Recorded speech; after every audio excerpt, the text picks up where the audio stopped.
Olá, queridos. Olá, queridas. Sejam muito bem-vindos à nossa programação. É uma alegria ter você aqui. Muito obrigada por ter escolhido ficar conosco. Não é, Eliane? Sim, né, Blitz? Que para nós também é uma alegria podermos estar juntas aqui conversando, que você esteja aí nos assistindo, que você goste, né, participe, comente com seus amigos, parentes, né, que é o que a gente faz aqui, É, né? a nossa conversa hoje vai ser sobre reconciliação. Criação. Quem não precisa, né? Nossa, incrível. E como nós vamos falar de reconciliação dentro de um padrão mesmo bíblico, que é aquilo que nos norteia por sermos cristãos, eu quero começar com um texto que está contido na Bíblia, que para mim é absolutamente representativo para se falar em reconciliação.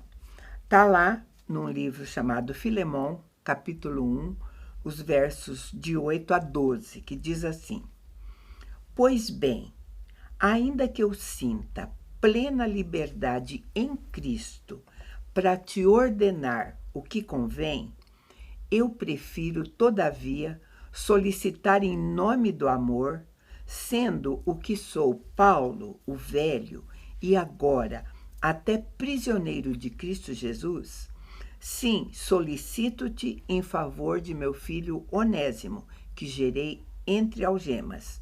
Ele antes te foi inútil, atualmente, porém, é útil a ti e a mim. Eu te envio de volta em pessoa, quero dizer, o meu próprio coração. O texto é lindo, né? É. E você que não está muito acostumado com esse texto, eu vou falar alguma coisinha sobre ele para você entender melhor. Esta é uma carta do apóstolo Paulo a Filemão, né? Um amigo dele, que ele vai dizer na introdução que ele amava muito, falando sobre uma outra pessoa chamada Onésimo, a quem ele estava enviando agora, né? Que seria o portador dessa carta, né? Ia com a carta e ia entregar. E já ia entregar. entregar. E essa carta, ela é digna de ser examinada mesmo na ótica da palavra reconciliação. Né? Eu achei assim muito legal, porque havia um pivô na história ali, Onésimo, que havia feito uma coisa errada, porque nós estamos falando de reconciliação. Né? E ele, na verdade, ele era um escravo fugitivo, ele fugiu, ele errou, tá? Era escravo de Filemão. De Filemão. Causou prejuízo a Filemão, porque escravo era também, fazia parte posse, dos bens, né? era posse. Sim. Era isso, né? Era posse. E a gente não sabe nem se ele tenha levado alguma coisa também. O que dentro da carta ali sugere que ele possa sim. ter pego alguma coisa, né? Além de ter fugido, dele perder, levou alguma coisa e tudo mais. Isso. E Paulo está mandando uma carta para que ele seja recebido de volta, seja perdoado, para que haja uma reconciliação. Isso. Paulo estava em Roma, né? Preso. Ele diz em algemas. Era um cárcere, uma casa, sim, né? Cárcere privado, mas ele estava preso. E o Filemão está em Éfeso, né? Na Ásia Menor. E ele diz assim ainda. Para mim, Paulo está dizendo, né, nós estamos contextualizando essa conversa para você entender bem. Para mim, ficar com Onésimo aqui seria até melhor, porque eu estou aqui preso em casa, estou velho e tudo mais. E ele tinha um grupo de pessoas com ele lá em Mas eu acho que vocês precisam resolver essa questão. A reconciliação precisa acontecer, né? Exatamente. Sabe? Queridos, essa é uma das bem-aventuranças. A palavra de Deus é assim: bem-aventurados os pacificadores. Nossa. Queridos, para nós cristãos, nós precisamos ser pacificadores.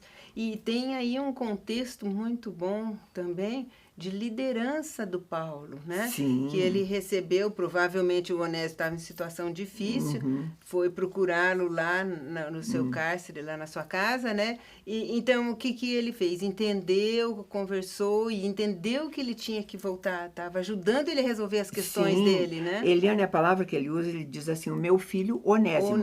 É filho assim, nós cristãos costumamos chamar de filho na fé. Na fé. Aqueles que a gente traz para Jesus, junto, a gente considera filho. Caminha junto, porque ele falou, foi em algemas, foi assim, foi aqui na prisão que eu consegui ganhá-lo para Cristo, para ele ser o nosso seguidor. entre dores, né? Porque para o Onésimo também foi uma humildade ir lá procurá-lo, se entregar. Ele deve ter entendido o que ele fez de errado, a rebeldia dele, a fuga dele.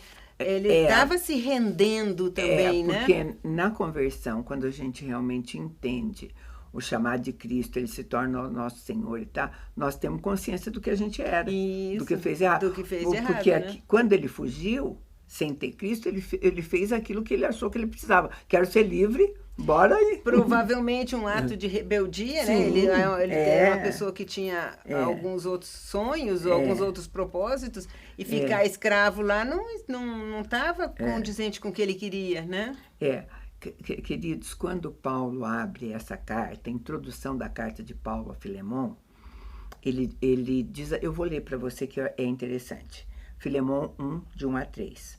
Paulo, prisioneiro de Cristo Jesus, e o irmão Timóteo, ao amado Filemon, também nosso colaborador, a irmã Áfia, a Arquipo, nosso companheiro de lutas, a igreja que está na tua casa, graça e paz a vós outros, da parte de Deus nosso Pai e do nosso Senhor Jesus Cristo. Então, ele está deixando muito claro que todas essas pessoas eram da intimidade, a esposa dele, né? E do convívio amoroso deles. E o filho dele, o Áquifa, era uma personalidade importante em Éfeso na época, né? E ele era muito rico, Filemon. Então, ele está dizendo assim, talvez, olha que interessante isso que você falou, com tudo que Filemon era, tudo, o fato de pegar um escravo de volta ou não ia fazer uma diferença, né? E olha que às vezes eles tinham batedores que iam atrás dos também fugitivos, essas coisas, né? Mas não era esse o ponto. O propósito era uma ordenança bíblica chamada reconciliação. Perdão.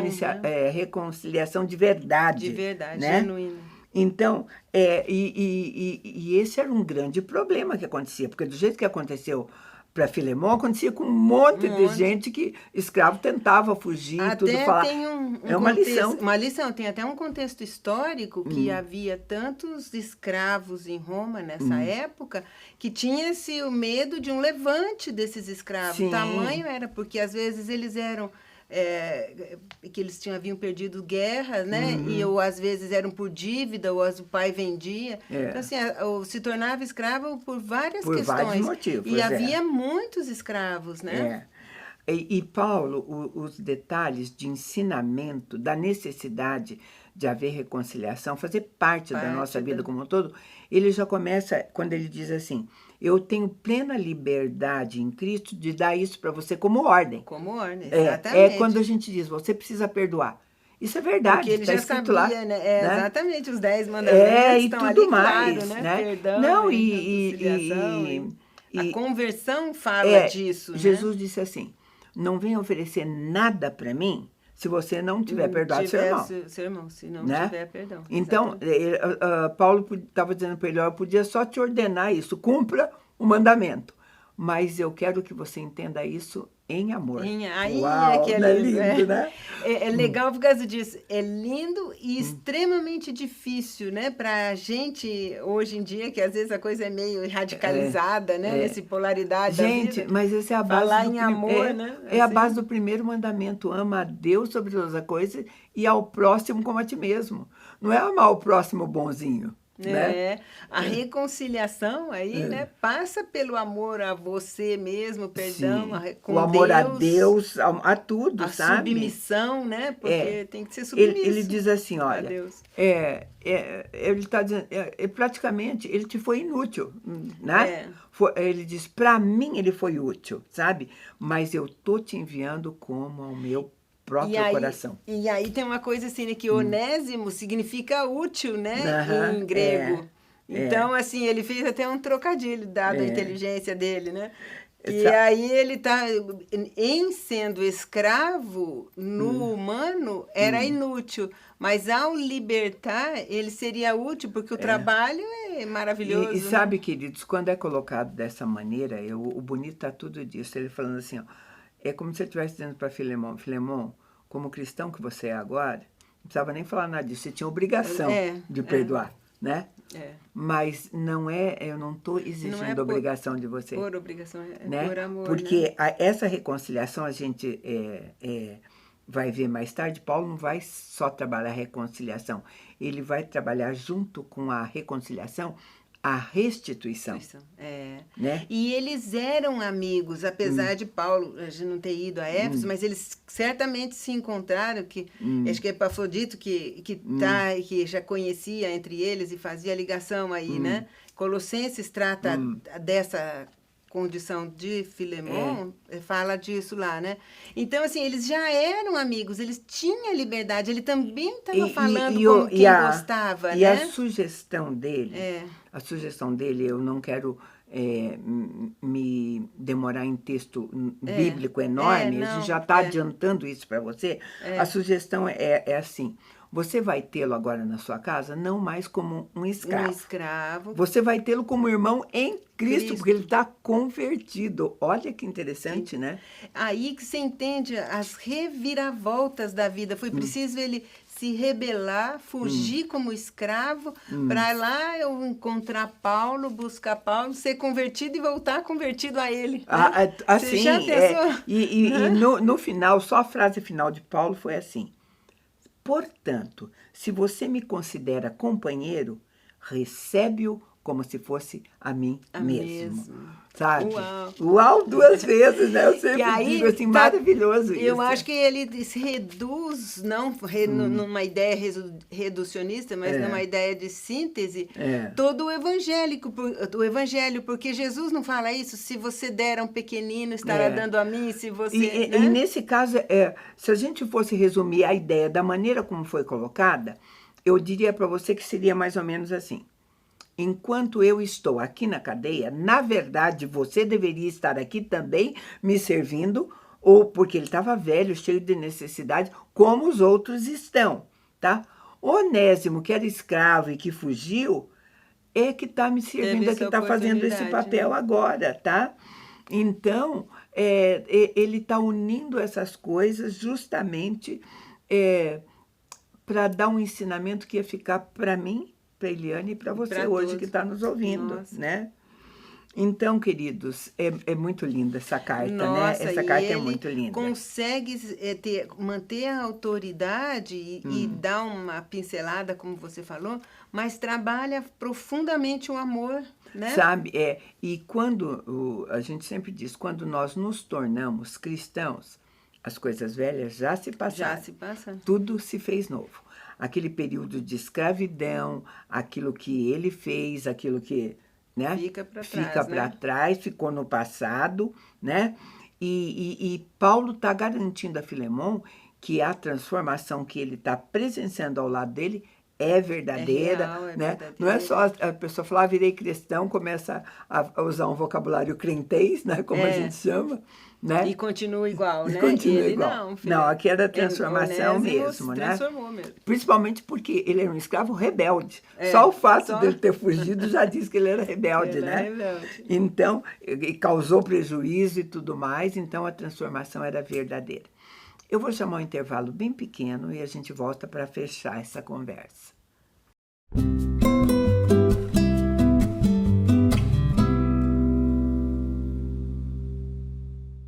Mulher, Virtude e Fé. Um oferecimento Cargolift.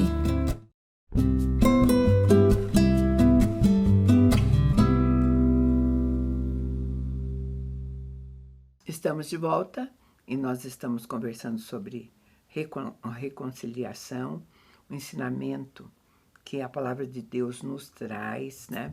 Uma história de 2000 anos atrás, né? E que tem que se tornar princípio nas nossas vidas.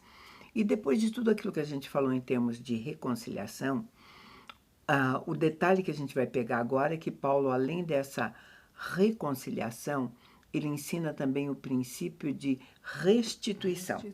Exatamente. No mesmo livro de Filemão, capítulo 1, né? Ele vai dizer assim, a partir de 18, 19, 20. Se algum dano ele te fez, ou se te deve alguma coisa, lança tudo em minha conta. Eu, Paulo, de próprio punho o escrevo, eu pagarei, para não te alegar que também tu me deves até a ti mesmo. Sim, irmão, que eu receba de ti no Senhor esse benefício. Reanima-me o coração em Cristo. Puxa, que Não é? legal, né? É. Onésimo devia estar com muito medo de voltar, né? Porque Sim, ele provavelmente morreria. Tinha punição. Isso, quer dizer, no pior das Né? hipóteses, mas teria punição e tal. Então ele falou, o que eu faço Não, agora? e a conversão dele ser a tal ponto de Paulo tê-lo feito entendido que ele precisava Que ele voltar. precisava voltar, Né? exatamente. Porque isso vai ser importante nós aprendemos, porque primeiro, a primeira grande dificuldade, quando Paulo diz assim, se ele te deve alguma coisa, põe na minha conta. Gente, nós somos tão egoístas, é difícil a gente ter essa atitude, né? Nossa, já pensou? Põe na minha conta, né? Você tem que, eu penso que seria, você tem que amar muito, né? Sim, Porque você faz amor, isso com o filho, né? É. Com alguém próximo. Agora, Paulo fez isso. Porque esse é o amor cristão mesmo, né? mesmo, Sabe? E para ele pedir e insistir tanto nessa reconciliação feita por amor, que a gente pode perceber que por trás disso devia ter outras coisas, né? Devia ter outras coisas. Devia ser muito importante, ou o Onésimo devia estar fazendo um trabalho bem bacana junto com a equipe lá do Paulo, porque Paulo, a gente sabia que talvez esse espinho na carne dele fosse... ele não tinha uma visão muito boa. Então, normalmente, ele não escrevia, né? Não. Quem escrevia eram os... São raros... são raras as vezes, eu acho que 2 ou 3 vezes que você vai encontrar assim, escrevi de próprio punho. Aquele diz de próprio punho, escrevo, porque era tudo ditado. Eu também tenho para comigo, mas isso são teorias nossas, né? Não, então, mas no olho. Duas coisas aí dá em nos entender quanto era importante para ele pegar e ele mesmo escrever, né? Dado a importância do fato. Né? Gente, Paulo foi o discipulador de Onésimo. Se a gente tivesse uma ideia do relacionamento entre um discipulador e o discipulando dele, né? Das necessidades, porque às vezes você está discipulando uma pessoa que só falta você apresentar a palavra, ela é tão boazinha, né? Tanta coisa boa nela, que só falta ela ter o entendimento da palavra para se tornar cristão. Ali eu acho que, como Deus é fantástico sempre, né? Foi mais uma vez. Ele usou um servo inteligentíssimo e que foi muito livre em prisão, que era Paulo, para falar de alguém que era preso, que era escravo, que tentou ser livre. E ao ser livre encontrou Deus, né? Mas só que ele tinha que resgatar isso, né? Ele tinha que voltar nas suas origens. Deus usou assim de uma maneira muito sábia, porque ele fala em algemas, meu filho de prisão, escravo, né? Escravo e servo. Por exemplo, porque inclusive são palavras que a Bíblia diz a nosso respeito. Ela nos chama de servos, nos chama de escravos. Que o pecado nos escraviza, né? E tantas outras coisas assim. E a diferença, por exemplo, entre um servo e um escravo naquela época era que um servo, ele era pago para fazer o serviço dele. Ele tinha uma recompensa, né? O escravo, não, nenhuma. Ele tinha obrigação. E Paulo, ao contar essa história, falou assim, ele está aqui me servindo em amor. Ele não está ganhando nada com isso. Ele entendeu o conceito de servir no reino, né? Gente, é uma das histórias mais bonitas. Linda. Né? Dava para dizer assim que ele estava ali em espírito e em verdade. Né? Sabe? E ele diz assim, agora, o que acontece é que ele entendeu tudo muito bem, mas ele entendeu a reconciliação, ele entendeu a restituição, mas ele não tem condições de restituir. Aí que fica o ponto. Isso, né? Aí que é o ponto, porque sabe? Ele era escravo, não tem nada, né? Sabe? A gente não tem ideia. Ele alcançou a liberdade dele, de forma ilegal, claro. Ele fez aquilo que era errado, tá? Isso. talvez, para quem fez isso, não quisesse voltar a ser escravo nunca mais. Nunca mais, é isso que eu estou falando, né? Exatamente. Mas aí diz, não, eu entendi por amor, né? E tal ele entendeu que a condição atual dele não era de escravidão, ele entendeu o quanto que o evangelho liberta, o quanto que era ser livre, né, em Deus, que ele falou, não, então vamos lá, tô morrendo de medo, mas eu volto, né? Eu vou ler as palavras de Paulo. Isso. 1 Coríntios 7, 22 diz assim: porque o que foi chamado no Senhor, sendo escravo, é liberto no Senhor.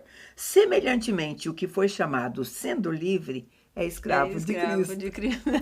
Esse é fantástico, né? Essa Paulo várias vezes se intitula, né? Escravo, prisioneiro. O constrangimento nos leva até essa atitude, sabe?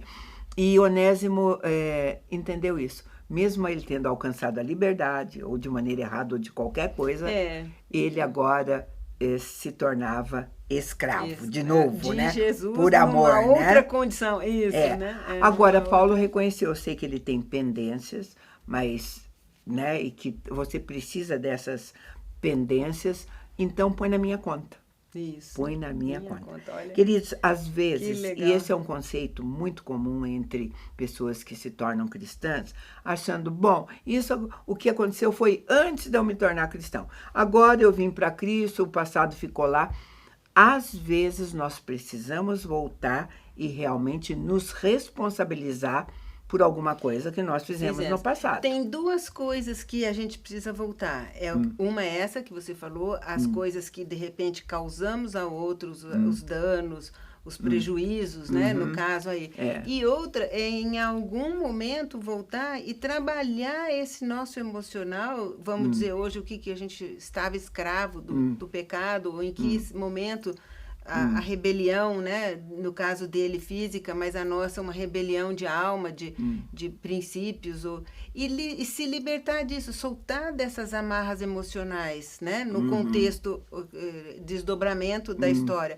Mas aí, no contexto mesmo, ele tinha que reparar os danos que ele fez, porque senão ele não estaria livre para Deus, porque, né? Inclusive, isso era uma coisa que era uma lei mosaica desde o Antigo Testamento, e que todo mundo aplicava. Eu vou ler o texto para você de Lucas, quando Zaqueu se converteu. Quando Zaqueu se converteu, Lucas 19, de 8 a 10, diz assim: entre mentes, Zaqueu se levantou e disse a Jesus: Senhor, resolvo dar aos pobres a metade dos meus bens. E se em alguma coisa eu tenho defraudado alguém, restituo 4 vezes mais. Então Jesus lhe disse: hoje houve salvação nessa casa, porque também este é filho de Abraão, porque o Filho do Homem veio para buscar e salvar o perdido. Isso. Né? Fantástico, porque era lei mesmo, de devolver, restituir, sabe? sanar então, ele tá, na verdade, ele está falando para Onésimo assim. Para Onésimo não, para Filemão assim. Tem 2 coisas que você precisa perdoar. Você precisa perdoar Onésimo pelo que ele fez e precisa perdoar a dívida dele que ele te causou, né? Então, porque ele falou, porque esse é um princípio bíblico. Que não pode ser ignorado, né? Então, às vezes, quando a gente deixa esses rastros de injustiça, a gente precisa voltar. Só que tem algumas que são inviáveis, que não vai dar. Às vezes a pessoa é uma ofensa, às vezes a pessoa faleceu. Isso mesmo. Às vezes é alguma coisa que não tem mais onde achar. Aí fica em paz com você, sabe? Você não está devendo. Se a pessoa... porque daí você diz, mas a pessoa que eu fiz isso morreu. Agora, receba o perdão de Deus, se perdoe, sabe? Fique em paz, não vai acontecer nada. Mas se você pode, você deve, sabe? Às vezes é uma restituição que envolve um dinheiro, talvez que você tenha pego ou tenha feito, enfim, passado alguém para trás e tudo mais, e não tem mais jeito de voltar, você não tem mais, né? Então, tem algumas coisas que são inviáveis, mas... sabe, voltar atrás, pedir perdão, confessar, é uma ordenança bíblica. Você precisa fazer isso para o teu bem. E para poder caminhar na fé, naquela coisa que a gente fala no processo de santificação. É. Porque a gente só vai conseguir um outro passo, um nível superior, se dá para dizer assim, né? Um avançar em estar semelhante a Cristo, em buscar a nossa santidade, se a gente fechou lá atrás, porque senão você está engatado naquilo, né, Milton? Sabe, queridos, às vezes a gente tem que fazer mesmo por convicção daquilo que você está fazendo, porque nem sempre a gente vai ser bem interpretada, às vezes, nisso, né? Faz em obediência a Deus, a né? obediência porque à palavra. O outro pode não entender, pode não entender, né? Aqui nós temos, Filemon foi convertido, ninguém não nasceu crente, ninguém nasce cristão. Não. Foi convertido, Onésimo foi convertido, conheceram a Jesus. E se a gente for olhar, Filemon também tinha que ter algumas pendências, né? Sim, lá para trás, né? Que ainda de reconciliação, né? Sim. E, era um ensinamento para os dois, né? Então, ao ler essa carta, a gente tem que fazer essas perguntas, porque eu acho que esse entendimento de o tempo resolve, não tem às vezes um conceito... Deixa lá que se resolve sozinho, o tempo resolve, esquece, sabe? Eu não duvido, às vezes pode acontecer de esquecer, mas a tua parte como cristão, sabe, é de reconciliação e restituição. Eu acho que, e a parte nobre de tudo isso, é como Paulo diz assim, põe na minha conta, né? O exercício de põe na minha conta pode ser exercido dentro da nossa casa. Porque a reconciliação é uma coisa que talvez mais tenha que acontecer nos nossos lares. Isso. E tem uma fala assim, né? Quem convida, paga o jantar, né? E que isso é uma coisa do homem, né? Do masculino, da autoridade, de ter, assim, a deliberalidade, né? De pagar a quem se convida, de ter essa autoridade mesmo. E ele Paulo, na atualidade, era uma autoridade, e ele estava falando para uma outra autoridade. Ele sabia que o Filemon ia entender ele, porque o Filemon, na situação lá em Éfeso, onde ele estava também. Ele é um homem rico, então põe na minha conta. Ele sabia que aquilo talvez não fosse tão importante para Filemon, né? Então era de autoridade para autoridade que eles estavam falando, por isso que ele pegou leve, né? E o entendimento natural, às vezes, o que impede, às vezes, uma reconciliação é a vergonha. Nessa hora, todo mundo ali, Paulo não teve nenhum tipo de vergonha ao se expor dessa maneira. Pediu pessoalmente. O Filemon também se sentia, tinha o mesmo sentimento, e o próprio Onésimo tinha que abrir mão disso. Se render, né? Se render, né? E submeter à lei, né? Sim, e pedir o e perdão. fazer. Queridos, né? Tanto que ele levou a carta, né? Sim, né? Era o que a gente tinha para você hoje. A gente agradece muito a tua companhia e te convida para estar conosco no próximo programa. Deus te abençoe.